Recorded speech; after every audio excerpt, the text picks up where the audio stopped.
नमस्कार दोस्तों ये कोविड और कोरोना की जो परिभाषाएं हैं ये निरंतर बदलती जा रही हैं और ये आने वाले वक्त में बीमारियों के खाते में और चिकित्सा प्रणाली के खाते में बहुत कुछ नई जो है संभावनाएं और नई आशंकाएं दोनों को जोड़ेगा।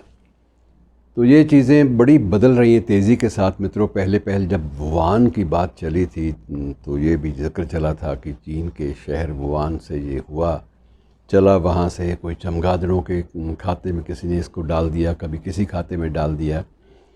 कुछ लोगों ने इस बात को नॉन वेज और वेज दोनों के खाते में भी डालने का प्रयास किया। बहरहाल उससे लड़ने के लिए एकदम से पूरी दुनिया जो है वो एक हो गई और हम लोगों ने भी काफ़ी हद तक, हमारे देश ने भी काफ़ी हद तक उस पहले वेरिएंट से उस पर काबू पाने में कुछ हद तक कामयाबी हासिल की। उसके बाद जो जितने भी टेस्ट आए उसमें ये आया कि ये डबल वेरिएंट है। इसमें जो यूके का जो वायरस है वो भी बीच में शामिल हो गया और जितने भी टेस्ट आ रहे हैं उसमें सिंगल कोविड नहीं है बल्कि वो एक डबल वेरिएंट है जिसमें यूके वाला भी है और वुहान वाला भी है। अब मित्रों ख़तरनाक खबर ये आ गई है कि तीसरा वेरिएंट जो है वो ज़्यादा ख़तरनाक शक्ल लेकर हमारे सामने आ रहा है और इसको N440 का नाम दिया गया। N440 इसका नाम रखा गया है। नाम भी अंक के हिसाब से होते हैं और N440 जो है इसका जो सबसे पहला जो इसका प्रमाण मिला है वो आंध्रा से मिला है और इसीलिए इसको कई बार AP वायरस के नाम से या AP वेरिएंट के नाम से भी जाना जाने लगता है। कई बार ये भी लोग कहते हैं कि AP वेरिएंट है ताकि वो जो गिनती है संख्या 440 की उसके चक्कर में क्या पड़ना। तो आंध्रा से शुरू हुआ और धीरे धीरे फैल रहा है और उस पर चेतावनी सबसे बड़ी ख़तरनाक ये है कि पहले दोनों वेरिएंट से ये 10 गुना ज़्यादा ख़तरनाक है, 10 गुना। और इसके जो प्रभाव हैं ये अब तक का अध्ययन ये बताता है कि इसके प्रभाव जो हैं वो 3 से 4 दिन के बाद ही मरीज़ों को, संक्रमित मरीज़ को, रोगी को ख़तरे की हालत में पहुंचा देते हैं और वो क्रिटिकल स्टेज की ओर धीरे धीरे बढ़ना शुरू हो जाता है। और दूसरा जो है सबसे जो गलत पहलू जो हमारे सामने आया है, ख़तरनाक पहलू, वो ये आया है कि इसमें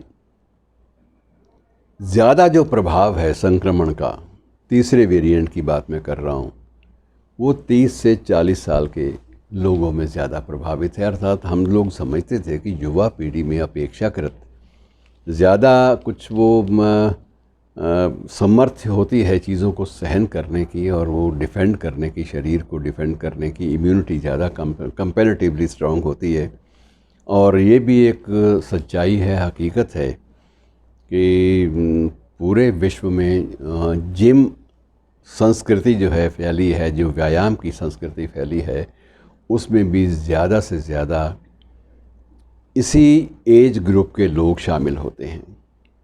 और अब धीरे धीरे ये चेतावनियों का सिलसिला बढ़ता जा रहा है मित्रों। उसमें एक चेतावनी ये भी आने लगी है कि अब तक जिम में या अन्य ऐसे शरीर निर्माण के संस्थानों में जो बच्चों को या जो ट्रेनिंग लेने वाले जो बच्चे हैं, जो जिम में जो व्यायाम करने वाले जो युवा पीढ़ी के लोग हैं या तरुणाई की वाली पीढ़ी के लोग हैं, उनको बहुत सारे टॉनिक भी दिए जाते हैं। उनको ये कहा जाता है कि आपकी डेफिशिएंसी, आप इतना बर्न कर चुके हैं कैलोरीज़, और कैलोरी जब इतना बर्न कर चुके हैं तो आपको बल्क में ये चीज़ें लेनी पड़ेंगी।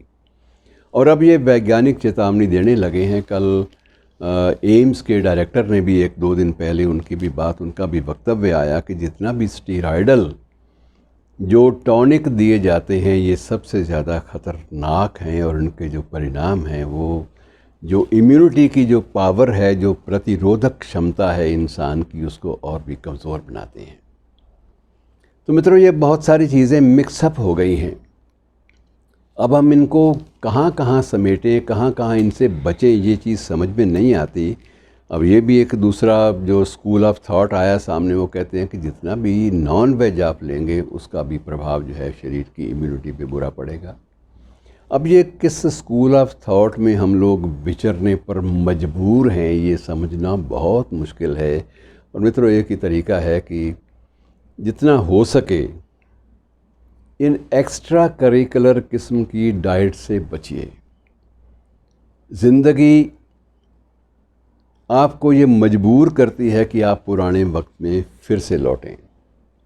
अब स्थिति ये आ गई है कि एक वक्त था कि हमारे अपने मुल्क में, हमारे देश में एक वेस्पा स्कूटर बुक कराने के बाद लंबी एक लाइन लग जाती थी और 3-3 महीने के बाद बारी आती थी उस स्कूटर को पाने के लिए। पाने वालों की जो इच्छुक थे उनकी कतार लंबी हो जाती थी, एडवांस बुकिंग होती थी, पूरी पेमेंट पहले दी जाती थी और उसकी ब्लैक भी होती थी। आज अमेरिका जैसे विकसित देश में आप अंदाज़ा लगा सकते हैं कि किस चीज़ को लेकर ज़्यादा वेटिंग है। वेटिंग सिर्फ साइकिल को लेकर है कि बाइसिकल के लिए, एक अच्छे बाइसिकल के लिए जो वेटिंग लिस्ट है वो लंबी होती जा रही है, क्योंकि अब ये शिद्दत से महसूस किया गया है कि पुराना ढर्रा जो प्रकृति के अनुसार चलता था वही सेफ्टी का एकमात्र वॉल्व है। उसके बिना हम लोग अपनी जो प्रतिरोधात्मक जो क्षमता है, जो हमारी इम्यूनिटी है, उसको स्ट्रॉन्ग कर ही नहीं सकते। इसलिए ये चीज़ें बहुत ज़रूरी शिद्दत के साथ महसूस की जाने लगी हैं। मैं छोटी सी बात से इस विषय को, इसका समापन करता हूँ कि अभी हाल ही में संयुक्त अरब अमीरात या कुवैत के एक शेख का एक इंटरव्यू बीबीसी ने प्रसारित किया है। तो उससे पूछा गया कि अब तक आप क्या महसूस करते हैं, जीवन शैली में क्या क्या बदलाव आए हैं। तो उसने कहा कि सबसे बड़ा बदलाव ये आया है कि जो मेरा बाप था वो एक लंबी गाड़ी में चला करता था, इम्पाला में और शेवरलेट में चला करता था। मेरी बारी आई तो मैंने जो उससे बढ़िया लंबी गाड़ियाँ थी वो ले ली। जब मेरी संतान और मेरे पोतों की बारी आई तो उनकी जो आगे जो परिभाषा है परिवहन की व्यवस्था के बारे में, वो और भी ज़्यादा डिफरेंट हो गई, अलग बदल गई।